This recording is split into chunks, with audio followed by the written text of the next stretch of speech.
I'd like to call the meeting of the special meeting of the Ross Valley Sanitary District to order. It is, we're a little bit late because the Zoom start, but it is March 30th at 4:06 p.m. And may I please have a roll call?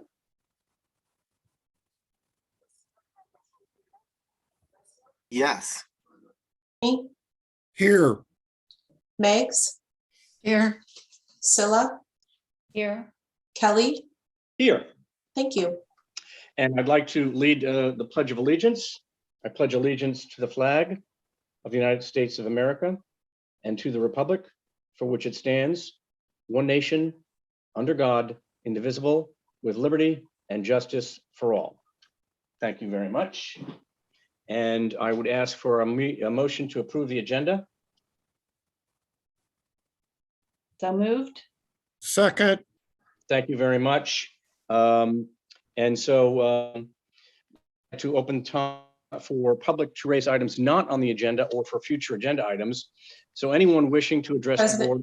President Kelly, excuse me, I'm sorry, we need to vote to approve the agenda. I'm so sorry. Please call for that roll call. I'm sorry. Thank No you. problem. Borstein? Yes. Gaffney? Yes. Megs? Yep. Scylla? Yes. Kelly? Yes. Unanimous, thank you. Thank you very much. So open time for public items, for the public to raise items not on the agenda or for future agenda item requests. Anyone who wishes to address the board of directors on matters within the district's jurisdiction, but not on the posted agenda this evening may do so. Each speaker is limited to 3 minutes. The board may or may not take action or discuss the item on the agenda. Let me try that again. The board may not take action or discuss items not on the agenda, but may briefly respond to statements or questions by a member of the public. The board president may refer any matter to staff for further follow-up. Board will elect to have the matter placed on agenda in the future. Do I have any open time requests, Julia? Do you see any? No, President Kelly, no hands are raised. Okay. Then I have one quick thing. Somebody from the community sent us a letter, but I guess we don't have to acknowledge it, right? we could do that at the next meeting, at the regular meeting. Okay. April 20th. Okay, I'd like to move to number 4, presentation, Larkspur Landing Community Survey results and Larkspur General Plan Housing Element Update. There's no staff report, so Steve? Thank you, President Kelly.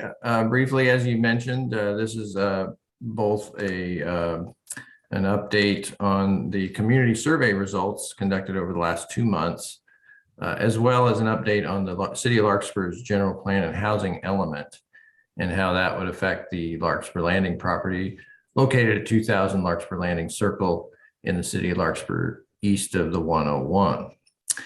I briefly just want to remind the board of the communications and engagement strategy that was adopted in March 2021 and the commitment we have to engage the community on decisions with respect to this former wastewater treatment plant property. It's about 10.7 acres in Larkspur Landing. And the communication strategy lists out communication materials, which we have on our website under the open government section of our website.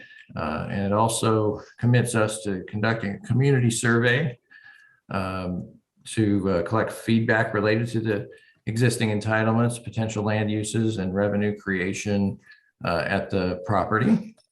And then finally, the third element of our communication strategy is to have community forums through this disposition process on this property.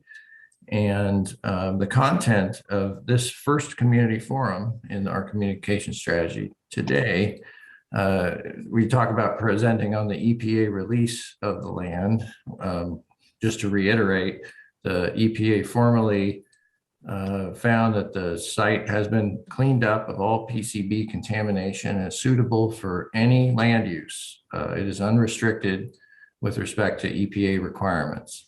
And so at this point, we can provide updates on the disposition process as appropriate, anticipated project timeline, and a summary of community survey findings. And so that's what we've committed to in this first community forum. And then with that introduction, we have kind of 2 parts to this presentation. First, we're going to talk about the community survey efforts. And then second, we're going to have an update on the Larkspur general plan process. And so first, I want to introduce.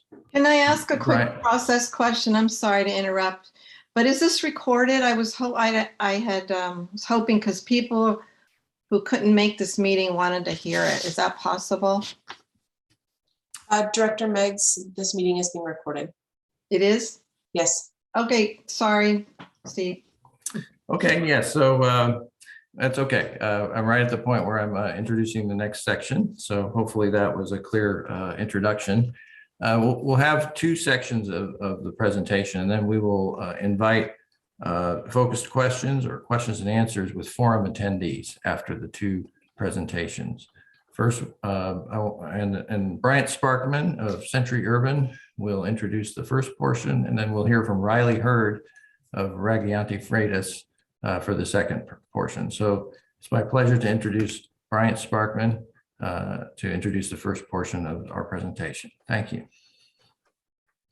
Great. Thank you, General Manager Moore. My name is Bryant Sparkman. I'm a managing principal with Century Urban.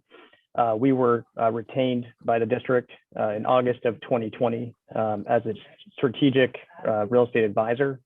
I'm really proud and excited to share. We have an exceptional project team who's been advising the district. That team consists of Urban Planning Partners, a firm who has extensive experience in land use, in addition to community outreach. We also have other team members that include PFM, which is a municipal advisor to evaluate and review the existing in-place tax-exempt bond financing to remediate the site.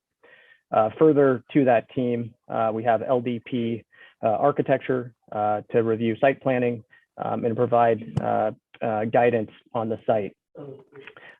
Last but not least, outside of legal counsel, we've also retained CBRE for market analysis and appraisal. So we have a holistic an exemplary project team that we've assembled to advise the district. The district also has retained third-party counsel, two firms who continue to advise the district. The first is Ragianti and Freitas with Riley Hurd, which you'll hear a detailed presentation today regarding land use, the general plan update, and the housing element, in addition to Downey Brand with Andrea Clark, who is advising on the Surplus Lands Act. As GM Moore mentioned, this is a roughly 10.7 acre site that was the former wastewater treatment plant that did receive EPA sign-off and remains one of the last remaining large undeveloped parcels in the city of Larkspur in Marin County. It was previously entitled for district office, corporation, yard, hotel, and residential. And I just want to remind the district, the public, in addition to the board members, really there's several key and fundamental principles that we as a project team continue to strive to meet. I think first and foremost is to advise the district to make informed decisions to benefit the ratepayers and for stabilized rates.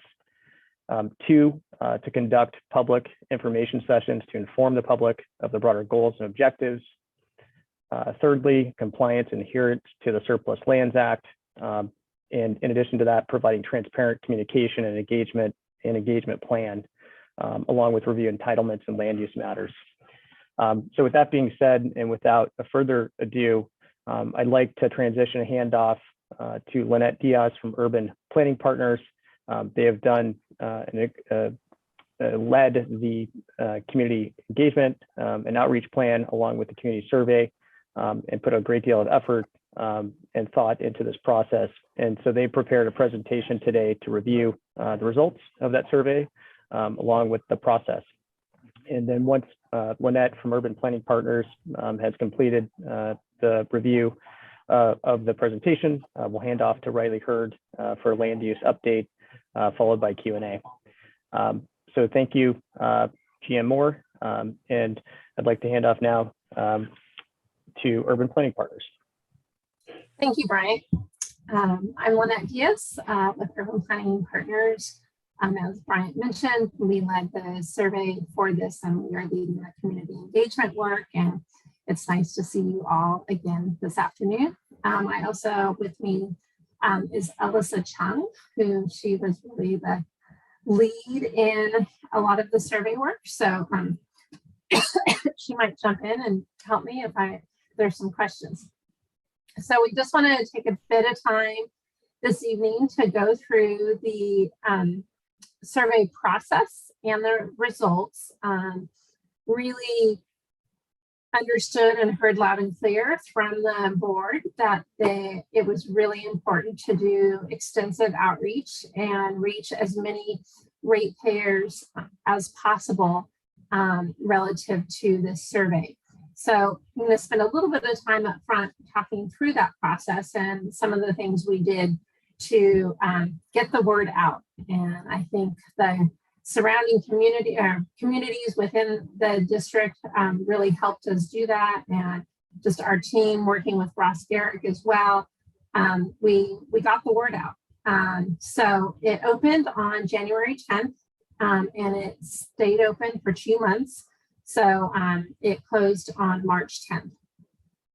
And primarily we received input from the ratepayers, kind of the outcomes of why we were doing the survey based on what the direction we got from the board was to receive input from ratepayers related to an ongoing revenue or one-time revenue source, as well as input from stakeholders around alternative potential uses at the site, including preservation of area previously dedicated as open space and the development plan that was previously approved, and understanding now that it would not include the RSV SD headquarters.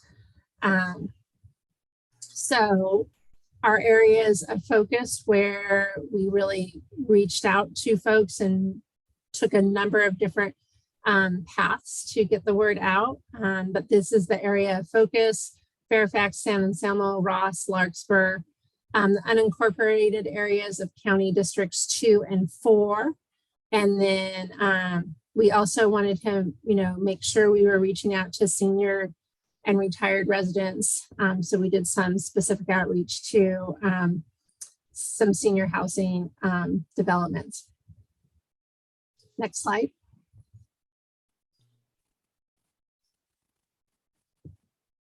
There was also, we wanted to make sure the survey was accessible to everybody and that you didn't have to have a computer and Wi-Fi to respond.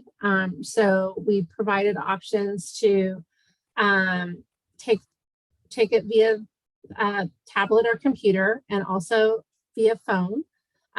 Physical copies were available via if you called in, and you could pick them up at the RVSD district office.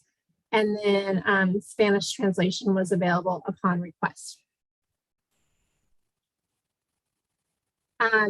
So you can see here, this graph we've had some fun with. Can definitely see we've listed across the top the different places where notice was put out and kind of the peak in response. So you can see here with the press release went out with the IJ, that was our highest place where we got the most responses.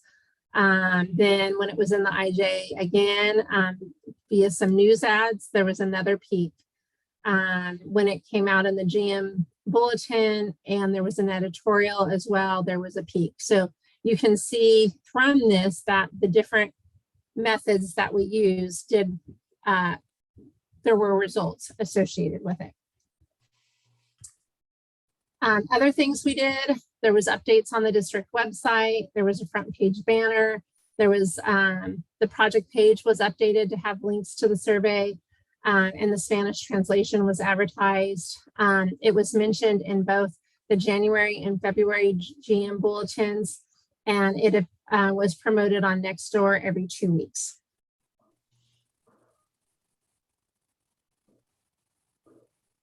A few more things.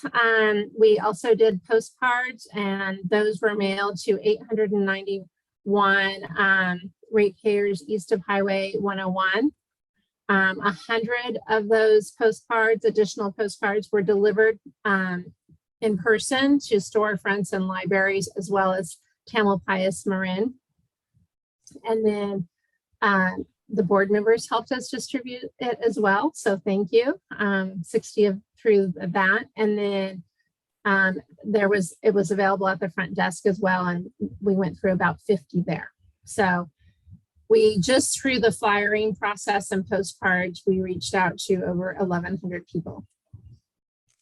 And various news outlets, Ross Garrick on our team helped us and kind of led this element, but you can see it was in Marin IJ a couple times through an editorial, an article, ads, also Pacific Sun. It was online with the Marin IG, also the email newsletter that they send out, and Spanish translation was advertised in all of those. Annette? Oh, yeah, sorry. There you go, right there. Sorry, go ahead. Okay. We also outreach to the individual jurisdictions and got a good response, and they acknowledged it. They put it in their newsletters. Both San Anselmo and Fairfax put it in their newsletters. We reached out to property owner associations and homeowners associations that were in the unincorporated areas, as well as via the county district supervisors and their offices. So that layer was covered as well. So in total, we got 293 responses. 228 were from ratepayers. And there's about 14,000 households in the service area. So, you know, did we get a large percentage response? No. At the same time, for a survey like this to get nearly 300 responses, it is pretty good. A lot of people on something like this, they just don't take the time to respond. They don't have interest, but it's a good first step to getting the word out. And, you know, people hear about it multiple times, then, you know, further down the road, they may start to have some interest and they'll remember, oh yeah, there was something out there about that.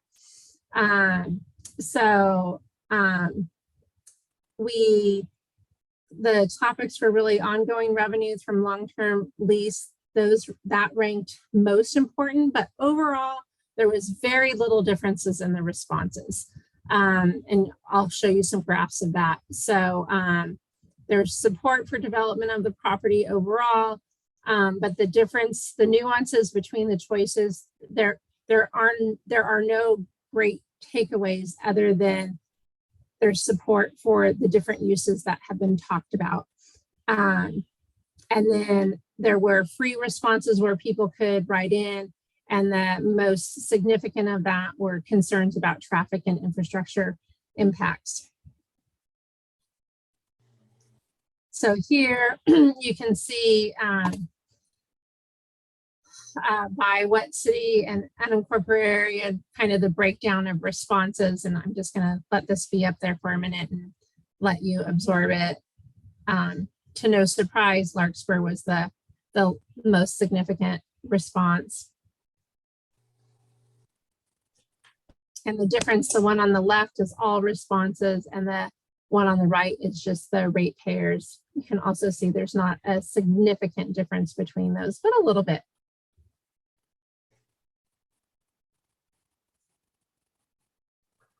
Okay, going on to the next slide.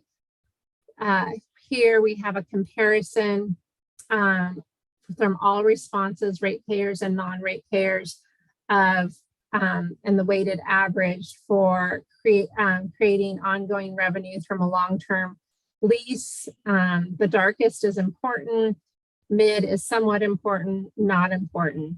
So, you know, slight difference, but not huge difference. A mix of both revenue sources. You can see here, there, it was definitely somewhat important and not important. So somewhat important kind of weighed out or took the lead there.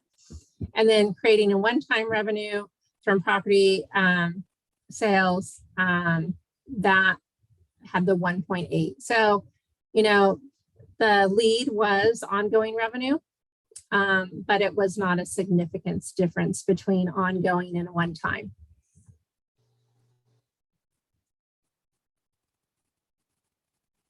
All right, then this is just shows the difference of the weighted average between the ratepayers and all responses. And you can see there's not a substantial difference between that. And here we have relative to the potential uses are most important to the respondents. And again, weighted important, somewhat important, not important, with low income housing and recreation space kind of being closest to the top. But the respondents rated each one of these. So they didn't pick one over the others, each one. And so the most important was low income housing and recreation, with open space slightly tailing behind. We can see that probably the most prominent is that the hotel was not an important to the survey responders. And, you know, mixed use was pretty solid there as well. And then here we just wanted to provide the difference between ratepayers and all responses. And again, slight negligible differences between all of them. There were 133 free responses, meaning they could write in whatever they wanted to. A summary of them: workforce support for workforce or affordable housing, open space, recreation and community amenities, pedestrian, bike and transit infrastructure, and areas of concern where traffic impacts on Sir Francis Drake and Drake's Cove, not a surprise, concern about infrastructure impacts. So that really sums up the survey. So it was, I think, a great first step in the kind of more formal community engagement process on this, and you know, got a good number of people interested and engaged through the survey. So as we continue through the process, as the process continues, then you know, I think we have a good base of folks that are interested to build from. And just in closing, kind of showing where we are in the process. And Alyssa, maybe you can point with the cursor there, but we just completed the survey. So we're, you know, in the middle of the process, or actually at the very beginning of the process for the district going through the land designation to designate it as surplus land. And the city's of Larkspur's process with the general plan and the housing element is going to play into this timeline. And you're going to hear a little bit more, or a lot more, about that from Riley in a few minutes. And with that, I am available for questions. Alyssa, did I miss anything? Can't hear you, but I think we're okay. Okay. Does the board have any questions? And I can't see everybody's face on this screen, so maybe I've got this set wrong. We could stop sharing. Marin? Yeah, I want ratepayers. You determined that based on. At first, I thought non-ratepayers meant people who lived outside of our district, but then I thought perhaps you might consider renters who lived in our district because the property owner pays the sewer rate, the sewage bills. So I guess I would want to know how you determined ratepayers and non-ratepayers. That was a question on, it was self-reported by the respondents. So, you know, it's not super scientific. That makes me think we may have gotten a lot more non-ratepayers than we know about, but oh well. Okay. Alyssa, is there any further clarification on that? We can't hear you. No. Can you hear me now? Yes. Okay, perfect. Sorry about that. Yes, the question that we asked was self-reported, whether you were a ratepayer in district or not. We did also voluntarily collect addresses, self-reported addresses for respondents, which is not really data we've analyzed, but is an additional way to look at ratepayers. This was based on both our best practices and previous engagement efforts, as well as we talked to the town of Ross about a previous poll that they've done that was really successful, and they just recommended, that's generally the best practice and works pretty well to get a snapshot of representation. Yeah, that's fine, particularly because there weren't very many big differences between the ratepayer and non-ratepayer responses. Yeah. Thanks. Anything else, Marin? Okay, Tom? Yes, I had a question about your numbers. For example, there would be like 2.02 and those numbers. What do they represent? I didn't understand them. That's a good question. So that was the weighted average of the response. Alyssa, can you clarify that a little bit? You'll be more articulate in explaining that than I will. Sure. Sorry, let me try to get back to that same slide. Let's go one more. So this was basically a matrix of responses. So for each of the topics, for example, in this case, the 6 potential uses that they could choose from, each of them they could rank as most important or not important. So one way to look at the data is like this, to look at it based on each of kind of the individual responses per topic. But another way to look at it is if you rank most important as the number 3 and least important as 1, you can do kind of a weighted average looking at the percentage of responses for each of these topics. I mean, that gives you more of an average snapshot that kind of takes out the variation. So again, this is kind of one way you can look at it. Another is you can just look at the average and see that recreational space, low-income housing, and open space are actually pretty similar, despite that there's some variation in the prioritization. Yeah. Okay. Does that help? That's how it's calculated, Director Gaffney. And then, so they're indices. And you can think of like if 3 is important, then most of these average indices for each of these areas are hovering around 2. That is, so even market rate housing at 1.85 is a 2. And low income housing at 2.24 is a 2. If you just round it to the nearest histogram, so there's not a huge distinction between those that hover around those index values. Yeah, with 0 being not important at all and 3 being the most important. So it's a pretty narrow It's scale. 1 to 3 because you couldn't get below 1 if Yeah. Okay. Tom, other questions? Okay, now I understand it completely, but I wasn't aware that we were ranking the most important 3 or the most important 3, etc. I didn't that wasn't made clear. So I understand how the ratings work now. So thank you. Nothing else, Doug. All right. Pam. Thank you.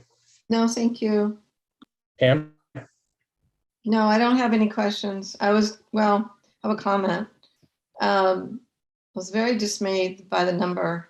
I thought we mailed out to each 14,000 people a card. So I don't know how I think we would have got a lot more if we had mailed a card out to each house. We've done that in the past, but so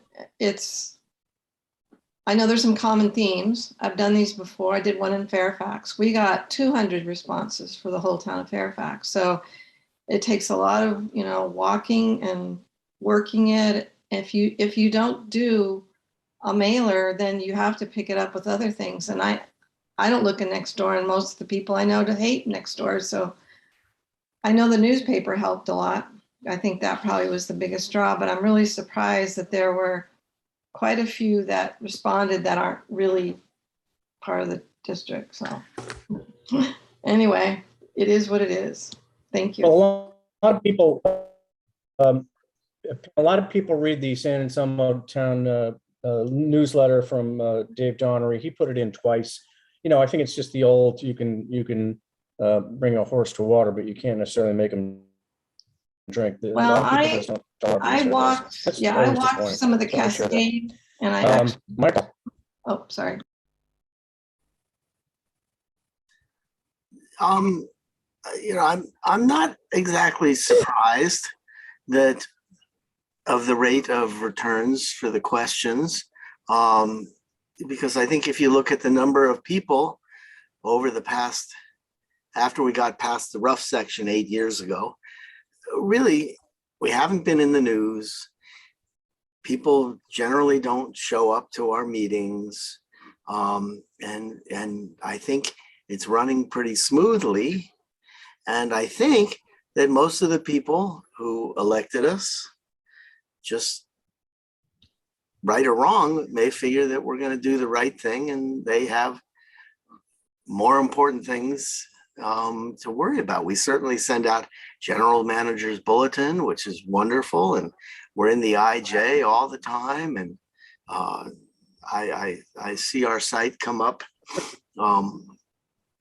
as a banner ad on many of the sites I go to. So what Pam just said, it is what it is, and you wish everybody would be more interested, but maybe we're just not that interesting. So anyway, good job. Okay. Julia, I'd like to open this up to any of the public that would like to comment. Are there people with their hands up? Yes, President Kelly, we have a comment from Sandra Becker. Let me allow her to unmute now. Okay.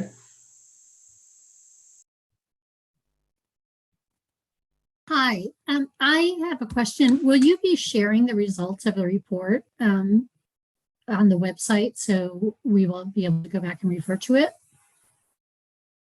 Yeah, of course, all of that. All right, thank you. You're welcome. And this also, Ms. Becker, this meeting is recorded, and so our recordings are both on Comcast, but also on our website. So in the future, people can review it. Julia, I'm going to let you take any other open questions in order. Are there any else? Are there at this time? No, President Kelly, I don't see any requests for public comment at this time. Okay. Steve, do we have a further report by Andrea, or where are we at this point? Yeah, I think, well, at this point, I was going to go ahead and let Bryant introduce Riley, I believe was the plan. Okay. Thank you. Great, thanks, Jim Moore. Yeah, Julia, I think you're controlling the presentations. And if that's correct, perhaps you could pull up the land use presentation. Riley Hurd from Raguiate and Freitas, who's land use counsel to the district, has prepared a report to really provide an update on land use entitlements and the Larkspur housing element that he's compiled. So really, I'd like to just hand off to Riley so he can present the land use presentation. Great. Thank you, Bryant, and good afternoon, members of the board. My name is Riley Hurd. I specialize in land use law in Marin County.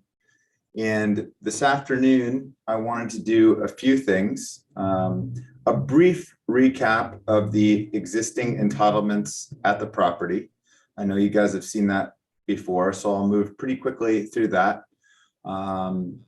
a reminder about where we are in the Larkspur general plan update process, and then an update on the housing element, which is currently underway at the city of Larkspur. And then maybe I can try to get out my crystal ball and see where things might land in regards to this site in the housing element. So just a brief overview, and some of this data is relevant later on, but there are two parcels here. As you heard, it's about 10.7 acres. And this shows the current layout of the site, as well as the general plan land use designations and the zoning. Quite some time ago, the general plan was updated for the property in the configuration that's on the screen. It was a mixture of 4 general plan designations, including public facilities, commercial, residential, high density, and open space. A preliminary development plan, which is kind of an overarching plan for a piece of property, was approved. That was for 126 residential units, a hotel, and the previously needed sanitary district headquarters. After that, a more precise plan was approved. First, it was for the 126 homes. That's in the area in red shown here. And this was on the portion of the parcel that had the high density residential designation. Next, another precise plan. This one was to the north, and this was for the 100-room 4-story hotel. And this was on the part with the commercial land use designation. So here it is all together. You can see the 100-room hotel, the 126 units, and the district offices and courtyard, for which a precise plan never went forward because alternate offices were obtained. As a reminder, the preliminary and precise plans that we just took a look at are still valid. So long as those are valid, the design review you got and everything else is still in full force and effect at this property. The only exception is the subdivision map, which has expired. That's just the entitlement that carves the property up into different pieces. Also, as a reminder, environmental review took place for this project. A mitigated negative declaration was prepared. At this point in time, it's been some number of years such that it would likely need to be updated on some new conditions at the property. For example, it's now been certified clean by the EPA, as well as other things that have gone on in the surrounding area. And as I previously noted, the tentative parcel map is the only thing you'd have to go back in and get. So And that'd be from Larkspur? That's correct. The entitling and lead agency for any development of this property is the city of Larkspur. Reason I'm moving through that kind of quickly is I think the relevance of those existing entitlements may wane a bit here as the general plan and housing element processes take place. So the Larkspur general plan update has been underway for a number of years. As you can see, it was intended to be the 2020 to 2040 general plan, and we are of course in 2022, and there hasn't been a lot of recent progress on the general plan. But when it was fully underway, this site was specifically treated within the general plan. And what they did was came up with a new land use designation to apply to just one property, this one. And that's called Mixed Use 1. And they have an action program that you can see on your screen to apply this new designation to the sanitary district parcel. this is a very long and a lot of words on a screen, but the key of this is the mixed use designation would allow for exactly that, a mixture of residential uses, commercial uses, hotel, open space. And this also sets a density for the property.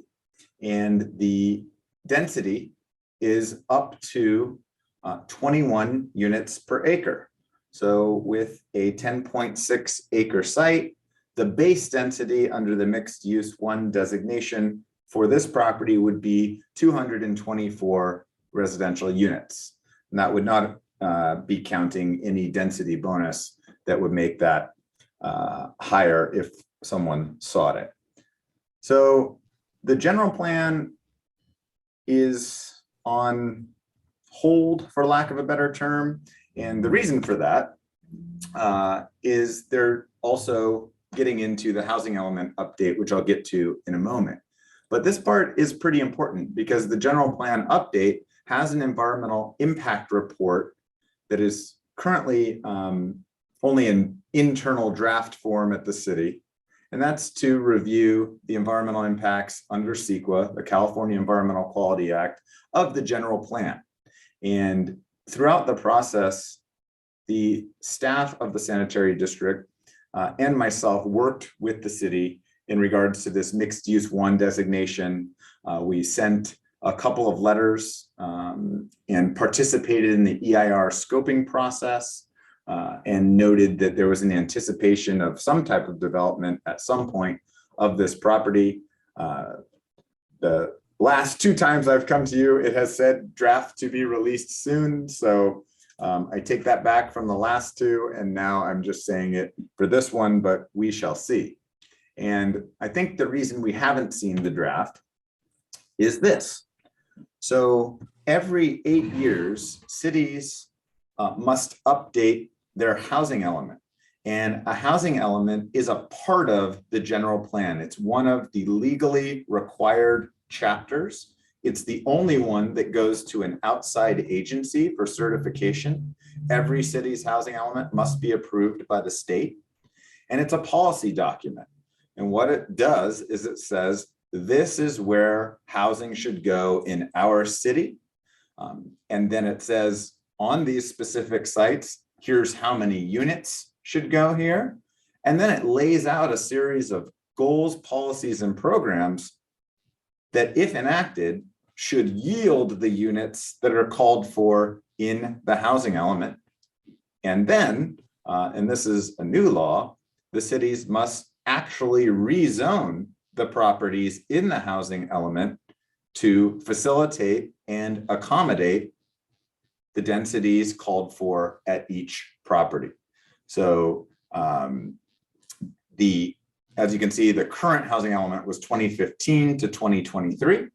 And so we are currently underway with the new housing element. This is a very simplified flow chart of how the units get allocated to the city. And this is called, many people call it RHNA, but it's the Regional Housing Needs Allocation.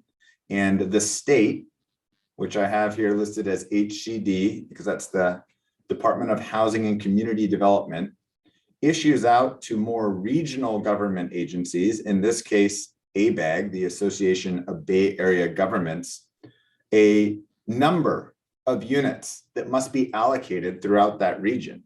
ABAG then sub-allocates those numbers to all of the cities and counties in their jurisdiction.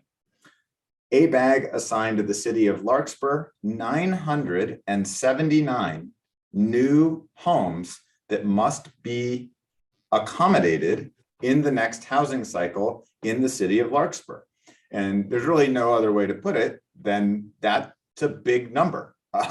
When you look at production levels of new housing in the city of Larkspur and other cities within Marin, there's nothing on this scale that is generally occurring. So 979 is the city's allocation. Before I move on, actually, on this slide, I would like to note that the city appealed this allocation to ABAG and made numerous arguments about why the number should be lower. And that appeal, like every other appeal that was filed by a Marin city, was rather summarily denied by ABAG. So this is the final number at this point, barring litigation or some type of voter initiative. We also are in a new era for housing elements. It used to be that all you had to do was zone for the units, and if they get built, they get built, and if they don't, they don't. But now there are repercussions. So some of these repercussions include by right zoning, the loss of state funding for things like transportation projects, and the loss of local control. And the state is taking this so seriously that they have formed a new housing accountability unit within HCD that is monitoring and policing cities to be sure that they are producing housing. And one of the very first things they did was go after San Francisco, who recently denied a large-scale housing project. The Attorney General stepped in, HCD stepped in, and they said, you can't do that. So there are teeth that are being put in the housing element that didn't used to be there. And so the site selection process and all the densities are of much greater significance than before, and they're about 10 times what they were before. So this is a very important and significant housing cycle. So where will the units go in Larkspur? That is what the city is currently trying to figure out. And right now, they have selected 7 different regions of the city in which they think the housing should be located. And I've placed a large red arrow showing the Sanitary District site, which is in the Larkspur Landing region and is one of the identified properties for housing. Here you can see right out of their proposed site selection process, their description of the site. It's an undeveloped property owned by the district, once home to a treatment plant, and has been recently approved by the EPA for development. And they think that this is a strong candidate site for housing. So the timeline is important here, and it is relevant to the district's ultimate disposition or decision about what to do with this parcel. As you can see, we've completed the site's inventory phase, although not completely. The one thing they haven't done is release the number of units for each property. They have identified candidate properties. They've indicated that these properties, if all of them were selected, would be beyond what's necessary, so beyond that 900 number. But based on the public meetings I've attended and some of the things I've seen, I expect that this list of sites will be winnowed down, and then at some point they must choose densities for the property, a number of units. I strongly believe the Ross Valley Sanitary site will be one of the ultimate sites selected and will be assigned a number of units. They then have to commence environmental review. And this is where, sometimes a little bit of delay can be helpful, because the general plan EIR could perhaps integrate or serve as a baseline for the environmental review for the housing element.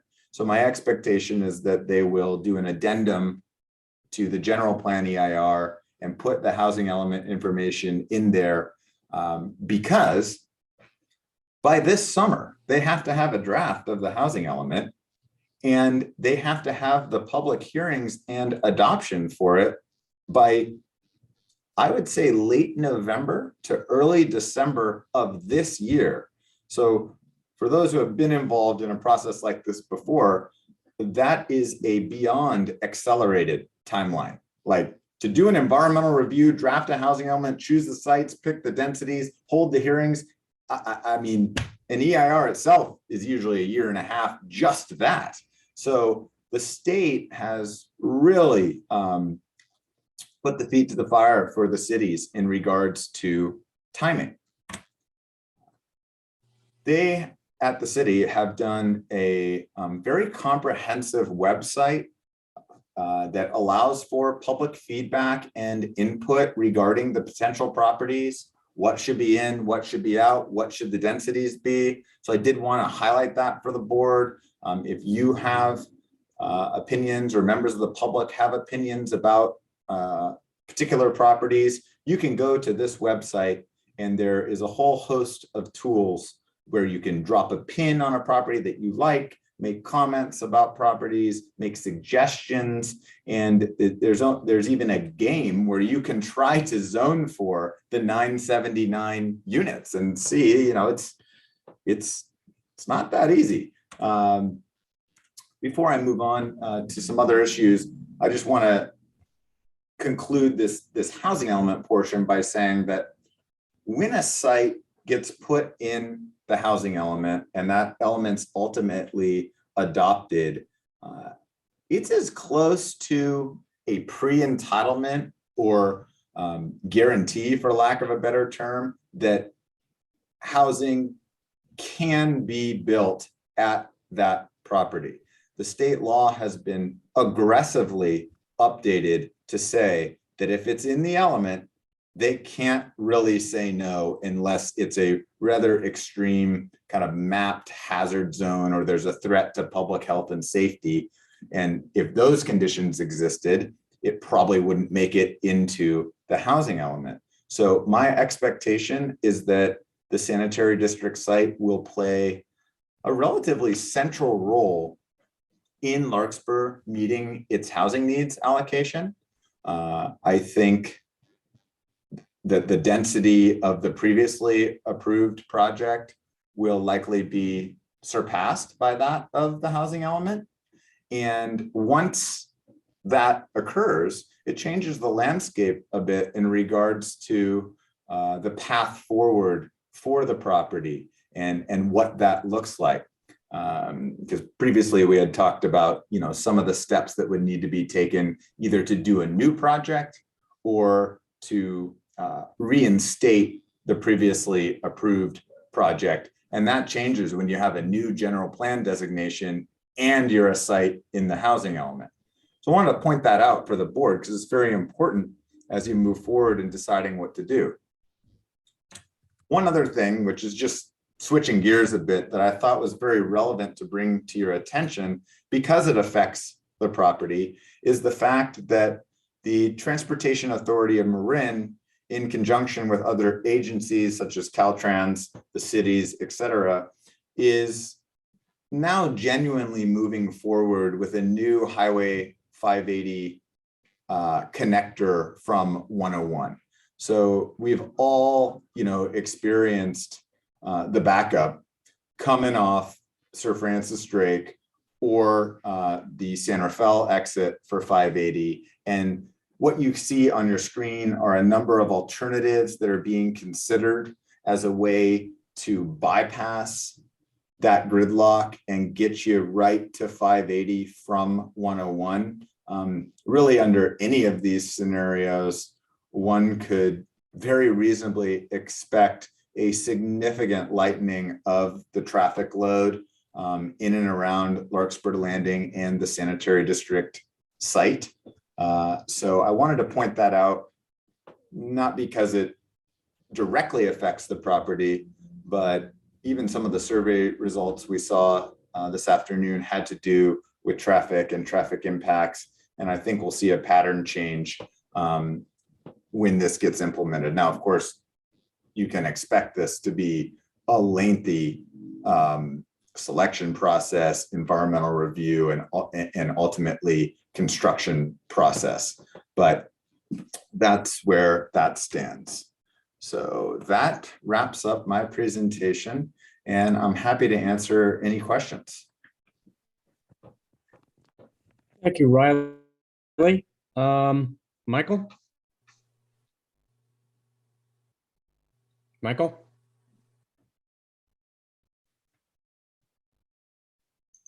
Thank you, Ryan. That was very informative as usual.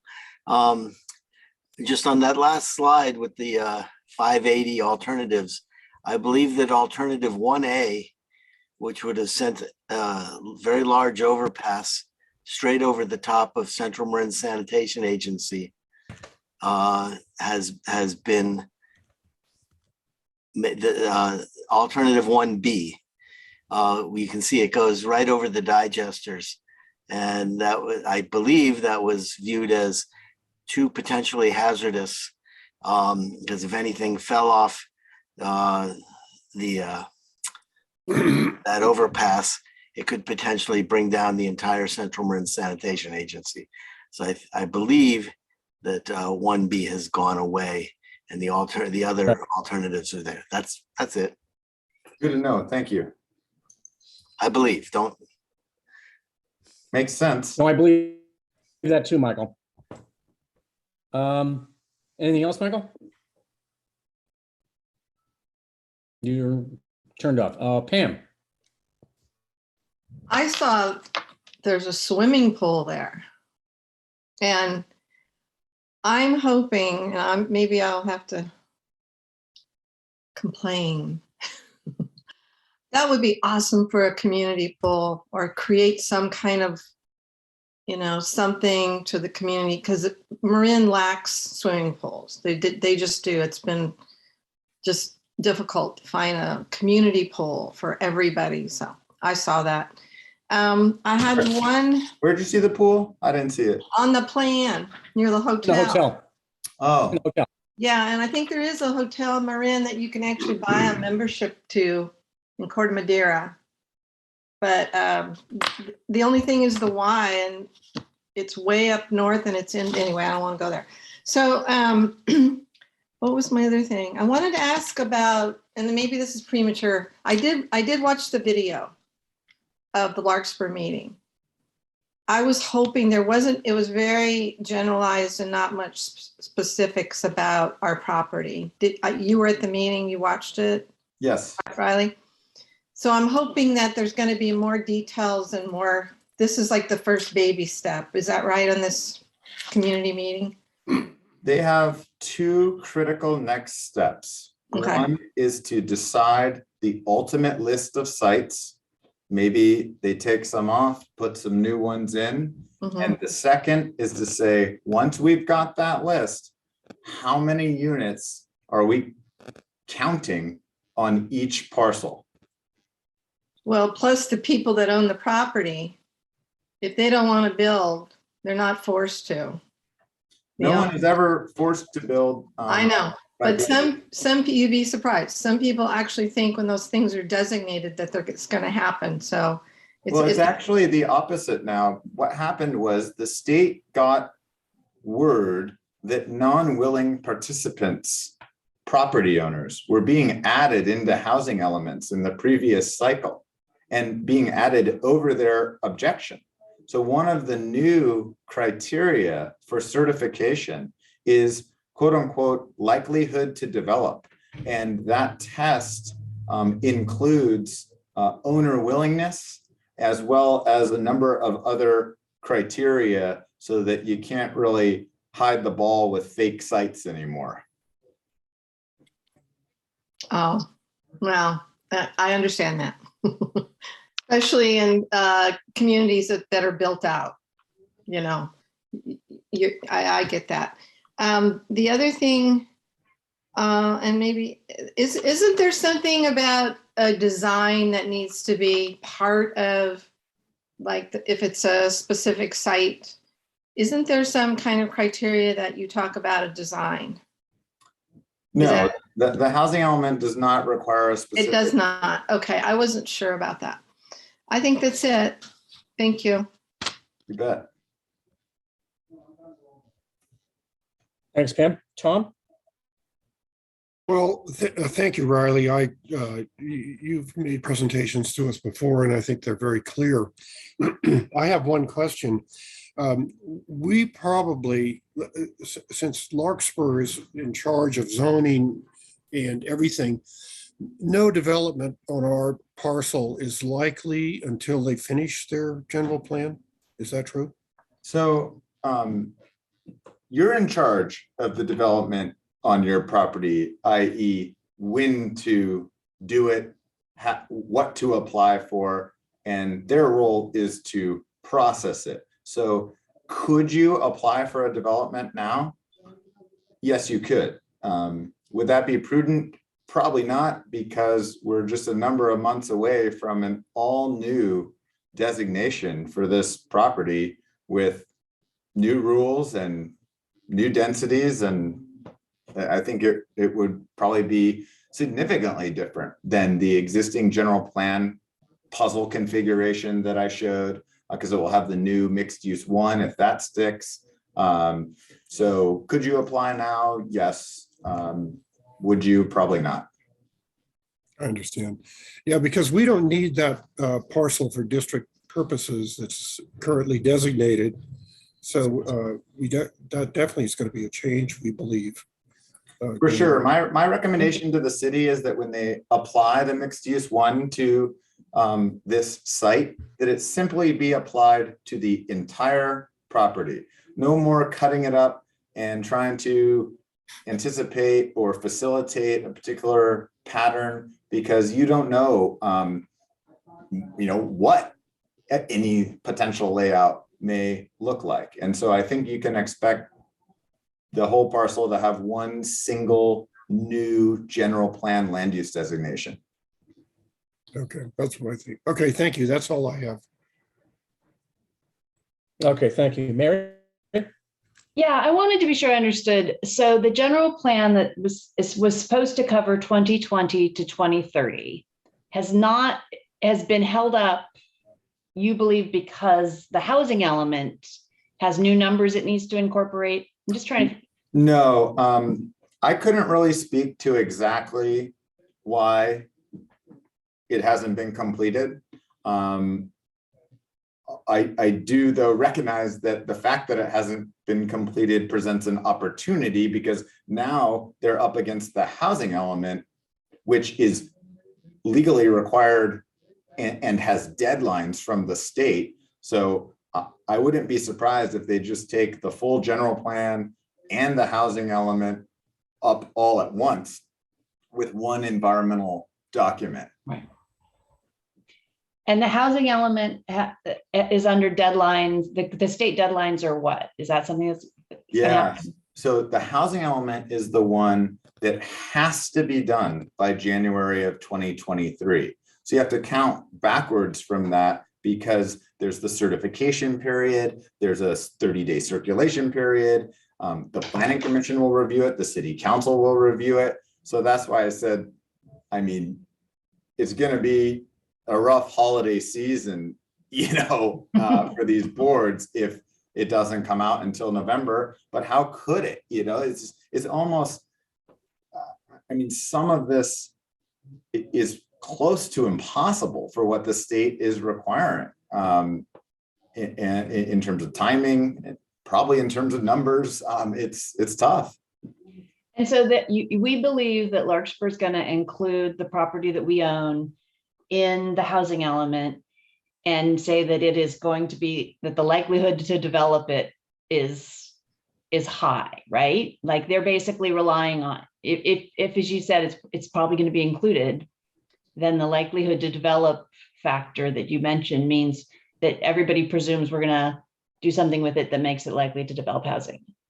Is that right? I think so. Yes. That's my reading of the tea leaves is, as other more controversial sites get cut, the sites that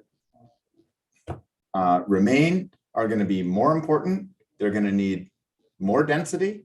And I think that this is a very rare piece of property, right? It's vacant land with residential potential. That's incredibly unusual here, unless there is some other very significant constraint, such as extreme topography, no utilities, and all of these things. I do a lot of development in Marin, and this one's a gem.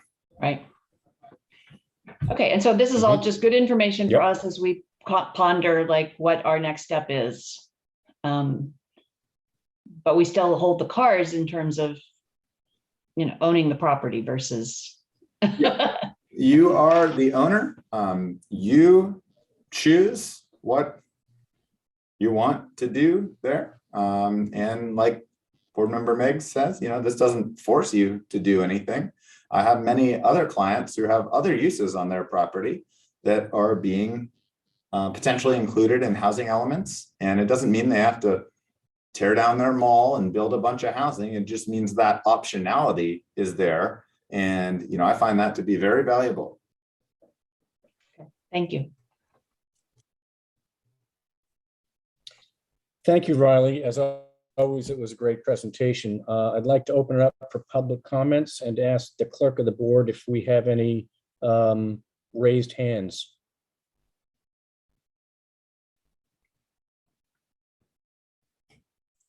Excuse me, sorry, President Kelly. We have one comment from Sarah Becker. I'll allow her to talk now. Great.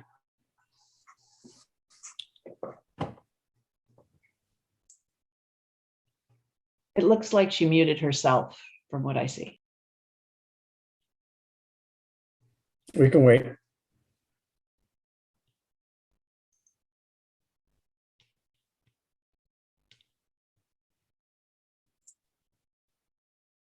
You're up, Sandra, if you can hear us.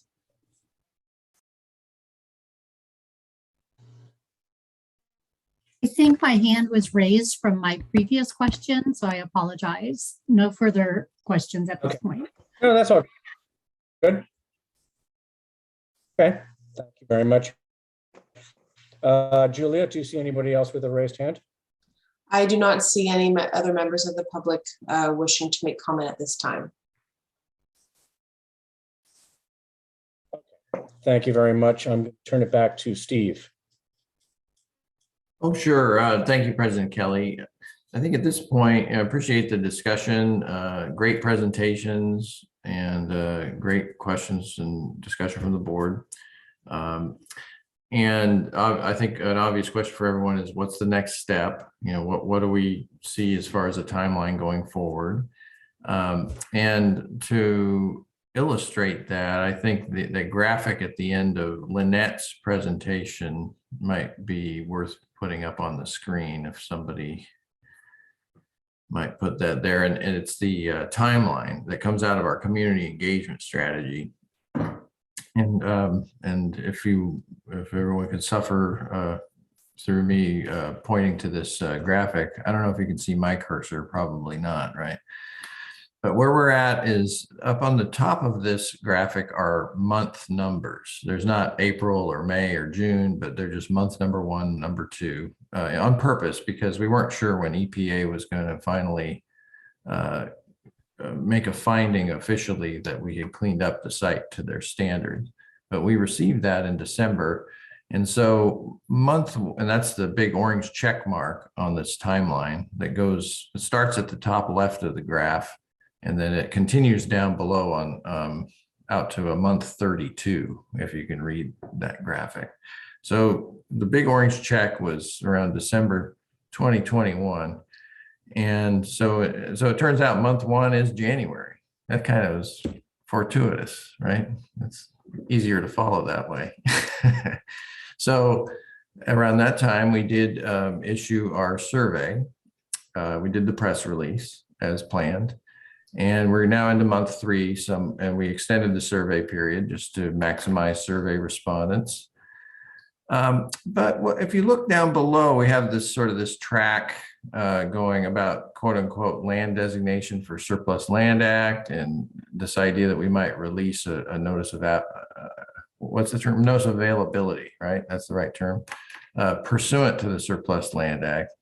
Where prior to that box, and we had envisioned around month 4, at the end of April or May, let's say, we would follow the Surplus Lands Act and get that process underway that we've learned about through our informational presentations. And actually, if you look on this graphic, around month 4 is this little graphic that says Community Forum number 1, open house. That's pretty much what we're doing here today. We're discussing the community survey results and announce this public meeting, and we have a few participants here. It doesn't mean it's the last of it. This was a conceptual strategy, but that's where we're at now. Now, I'm sure the thoughts are going through your head. Well, gee, based on what Riley briefed us on, I think we were assuming when we put this together back a year ago that the general plan may have been adopted by this point. And that's not the case. And so that's an assumption baked in a bit to this vision of the next steps. So I would offer that we are postponing decisions. Staff would recommend we not make a decision about declaring the land surplus in the next few weeks, as is envisioned in this graphic, because of some of the uncertainty associated with the processes that are going on in parallel that really influence your decision-making on the disposition of this property. Principally the housing element discussions and the RENA numbers and how the cities throughout our county are managing that and how that would influence their recommendations for this property, which, as you've heard, is a very acute focus in the city of Larkspur. And so I think we're going to learn from that process unfolding. And so the proposed land designation, release of NOA, and negotiations under the SLA, that's going to happen, but not necessarily on the timeline we envisioned a year ago. So I think there's a bit of a pause that happens now, but we do want to continue to engage the community, and as developments occur that influence potential decisions, we will certainly keep you all on the board apprised of that and use our webpage on the website to announce any intended further forums to gather input from the community. But at this point, there's a long winding way of saying I think it's time to pause a little bit on our strategy and discuss amongst ourselves, and hear from the board direction on the pace of our work on property disposition here at 2000 Larkspur Landing Circle. I think that makes sense, Steve. But do you want to have Andrea give us a quick brief review of the Surplus Land Act and the time frame again for that? I know we talked about it, but there are other people in this meeting who might be interested in hearing a quick review of that. Sounds good. Sure. I mean, as a general matter, the Surplus Land Act requires that you declare property surplus and then put out a notice of availability to certain entities. Give those entities 60 days to respond with an indication that they would like to negotiate to purchase the property or lease the property, as the case may be. And at that point, there's a required, if you do get responses, there's a required good faith negotiation period of 90 days that may end up occurring simultaneously with multiple interested parties, depending on how many and who replies to the notice of availability. And as I've talked about before, the Surplus Lands Act sets forth a relatively complex set of priorities that the agencies need to think about, specific reasons that you can reject offers or be done with negotiation without coming to a deal.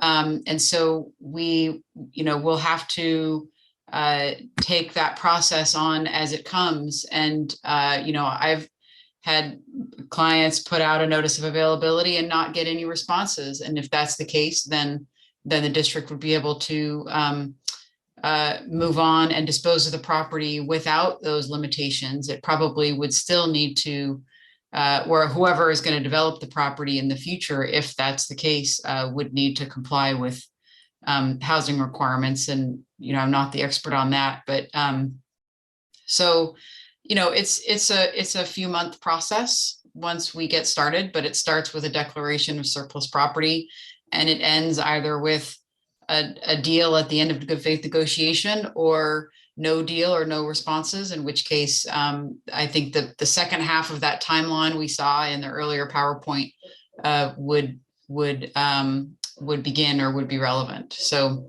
I'd be happy to go into more detail. Actually, one thing I will say is, in the 2 presentations I've done for this board on the SLA, I've mentioned the increasing role of the state agency, the Department of Housing and Community Development, and that continues to move in the direction of increased oversight and increased involvement by the state. That department now has a special unit, the surplus land unit, in addition to the unit that Riley talked about, trying to enforce the housing requirements. There's a different unit about enforcing and assisting agencies and developers through this process. So, by the time we get to this process, there's no question there will be oversight and involvement, whether we want it or not, from the Department of Housing and Community Development. I mean, it can be a blessing or a curse. I've found, working with the department, that it could be a source of some validation that you're moving through the process properly, which reduces your vulnerability in theory. On the other hand, there's maybe a little bit less autonomy. So that, just wanted to mention that continues to move down the path. So by the time we start this, I would presume that new unit will be up and functioning and active. So that'll be another entity to work with. Happy to answer any questions. Okay, thank you very much. Well, I would ask this: if there's any agency that wants to negotiate, I mean, it's not like if Ross Valley had a plan to put 224 residential units in a hotel, Larkspur School District couldn't come out and say, we'd like to buy it to put in 224 residential units in a hotel. They'd have to be wanting it for themselves for some purpose, for Larkspur schools, correct? Or am I wrong? Yeah, I mean, among the agencies that need to receive the notice of availability are entities other than housing entities. So, we can get into more detail on that as we move into that process. But yeah, there are a variety of, the Surplus Lands Act is not just about housing. It also includes purposes like open space and schools. Mm-hmm. But again, just to clarify, if anybody made an offer, those negotiations are all done in closed session, correct? Yeah, real property negotiations would take place in closed sessions consistent with the Brown Act. Okay, thank you very much. Tom, questions?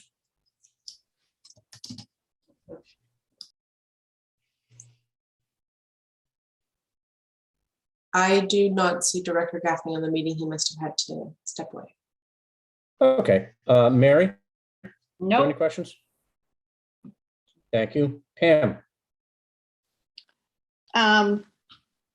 So when that declaration comes out that it's available, is that when you present when do you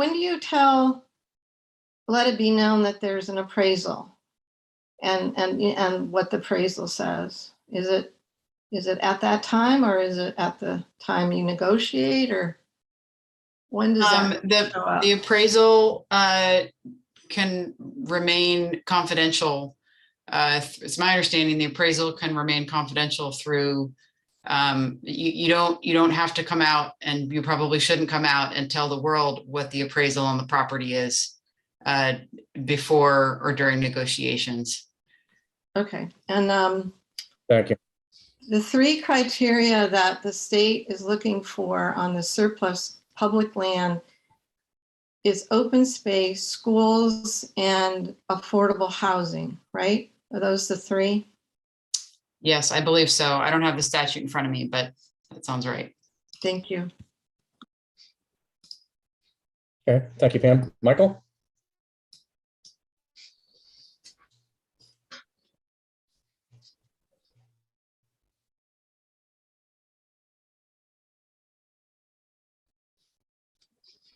Michael? He's giving a thumbs up indicating he doesn't need to ask any questions. We're I don't see good everybody here. on the I think everybody's covered this quite well.